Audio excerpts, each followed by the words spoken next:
Seguite il nostro consiglio anche per questa ultima pedalata insieme, scegliete una mobilità dolce, una mobilità ecologica, anche una mobilità no stress. Treno e bici, noi siamo arrivati in treno grazie anche al servizio Micotra qui a Tarvisio, la stazione di Tarvisio Boscoverde, dalla quale siamo appena usciti e ci possiamo immettere subito sulla ciclovia Alpe Adria, della quale oggi scopriremo un altro tratto, quello che ci manca. In particolare fino a dove, Robert? Buongiorno intanto. Buongiorno Francesca.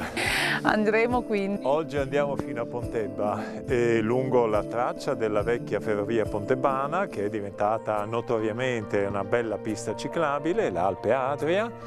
Quindi tendenzialmente in discesa, un buon fondo asfaltato, direi le condizioni ottimali, ideali per una bella pedalata di piacere. Chilometri? I chilometri sono 28, però non ci sono grosse difficoltà, ripeto, fino a Camporosso c'è un minimo di salita perché poi c'è lì lo spartiacque, dopodiché tutto in piacevolissima discesa.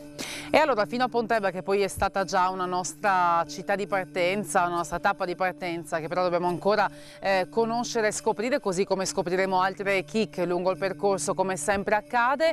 Prima di tutto passiamo a Tarvisio? Sì, però già che siamo, allora facciamo così, passiamo l'Orido dello Slizza dove c'è questa bella fora, si vede il torrente molto più in giù di noi, arriviamo al bivio dove le due piste ciclabili, i due rami esatto, si raccordano, esatto, dopodiché raggiungiamo il centro di Tarvisio e farei una capatina all'Infopoint a vedere se hanno magari una cartina del materiale, una guida per capire esattamente, anche se la pista è magnificamente segnalata, devo dire, ma magari avere un souvenir anche di questa bella avventura. Pronto? Via, Venite con noi, andiamo!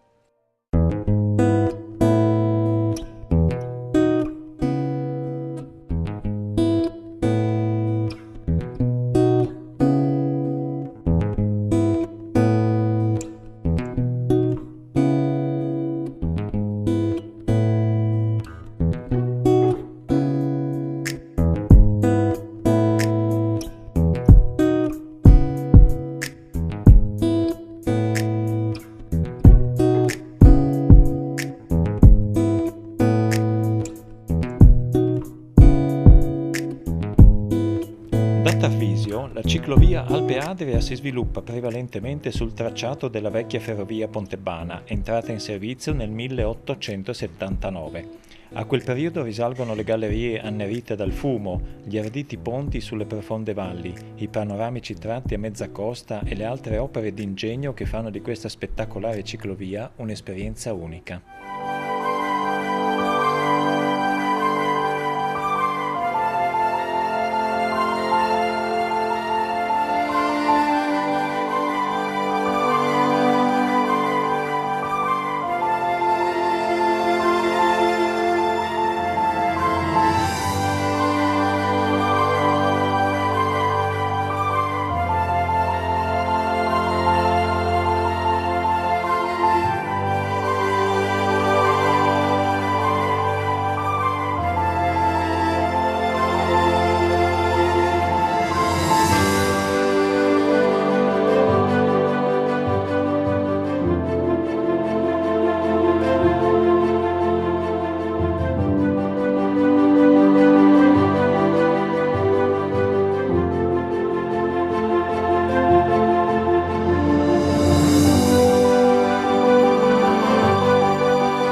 Piccola sosta, Robert, a Malborghetto.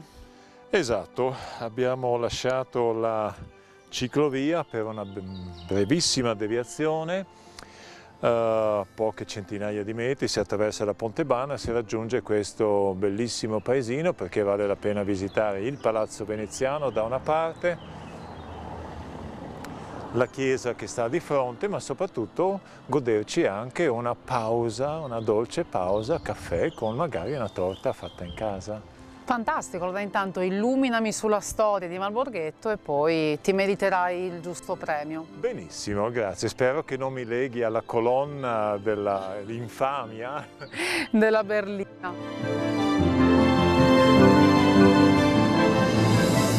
Il nome originario di Bamberghetto richiama il dominio dei vescovi di Bamberga.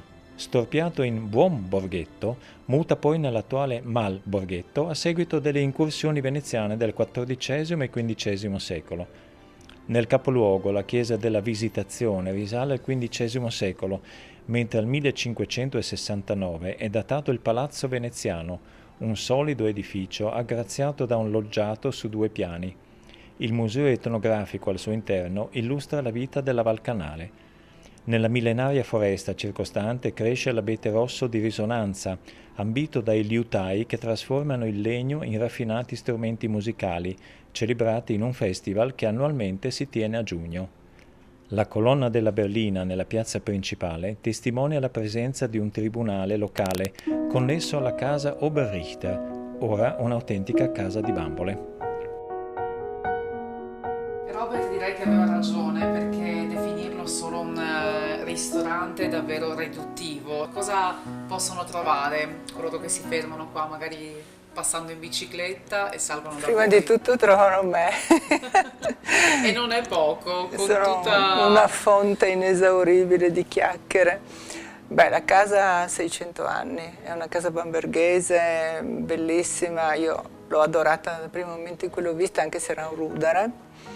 E sono riuscita a riportarla ai suoi volumi, al suo aspetto originale, chiaramente con per inciso anche la mia caratteristica, che è quella di dipingere tutto o quasi.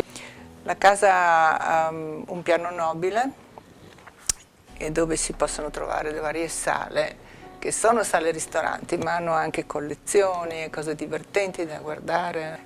Non so, la sala azzurra c'ha gli spazzacamini, sono 580. La sala del bosco è tutta dipinta come se ci fosse un bosco vero, quindi uno si rilassa.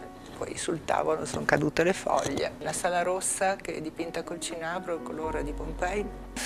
Oppure il bar, dove ci sono più di 2000 giocattoli d'epoca. E poi c'è il salone, dove siamo adesso, dove non si mangia mai, ma si gioca, c'è un angolo giochi per i bambini. Ci sono i miei tavoli dove offro le mie creazioni, il camino, c'è i divani dove spesso trovo gente addormentata che lascia lì.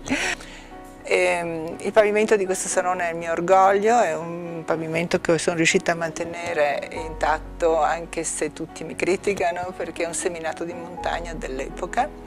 E questo magnifico trave lungo 13 metri che sostiene senza colonne tutto il soffitto.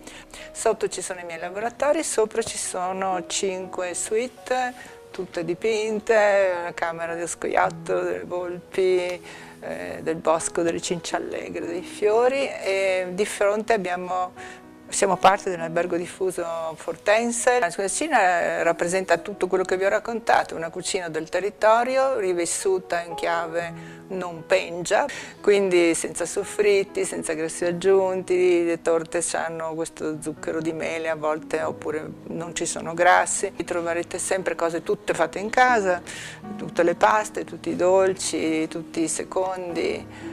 Tutto il giorno è sempre aperto, tranne nei giorni di riposo, con dolci, piatti freddi, i miei fusi di sambuco, perché ormai li ho abituati così, quindi devo anche farli, e alla via così.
La chiesa di Santa Maria Maggiore a Pontebba risale al 1504, ma viene ricostruita nel primo Novecento da Girolamo da Ronco, padre di Raimondo. All'interno dell'edificio, di forte impronta gotica, alcune opere d'arte, una tela del 1615 di Palma il Giovane, con i santi Rocco e Sebastiano, ma soprattutto il Flügelaltar, una pala d'altare in legno alta 7,5 metri, dedicata alla vita di Maria. Datata 1517 e attribuita al maestro Enrico di Villach, quest'opera è prototipo di altre diffuse in diverse chiese austriache. Lo scrigno centrale raffigura l'incoronazione di Maria da parte della Santissima Trinità, una scena attorniata da Natività, Adorazione dei Magi, Resurrezione, Dormitio Virginis. In Avvento e in Quaresima le ali sono chiuse e sono visibili le pitture che illustrano Annunciazione, visita a Elisabetta, fuga in Egitto e Pentecoste. Sulle guglie il Cristo risorto sovrasta Maria Immacolata e i santi Sebastiano, Ulderico, Erasmo e Rocco. La predella è decorata con i padri della Chiesa Agostino, Ambrogio, Gerolamo e Gregorio Magno.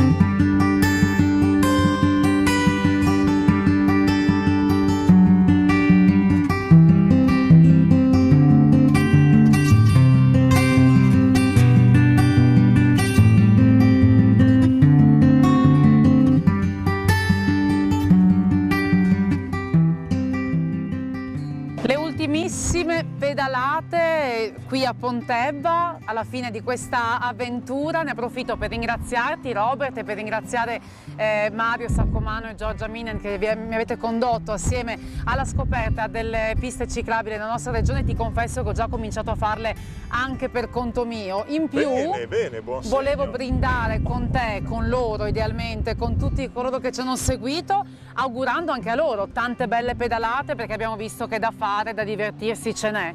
Chiudiamo sempre dicendo saluti e bici, questa volta salute e bici. Salute e bici, sperando che siano in tanti quelli che hanno seguito tutte le trasmissioni. Ne sono e certa, ma soprattutto pronti a pedalare. inforcate la bici e via. Salute! Divertitevi.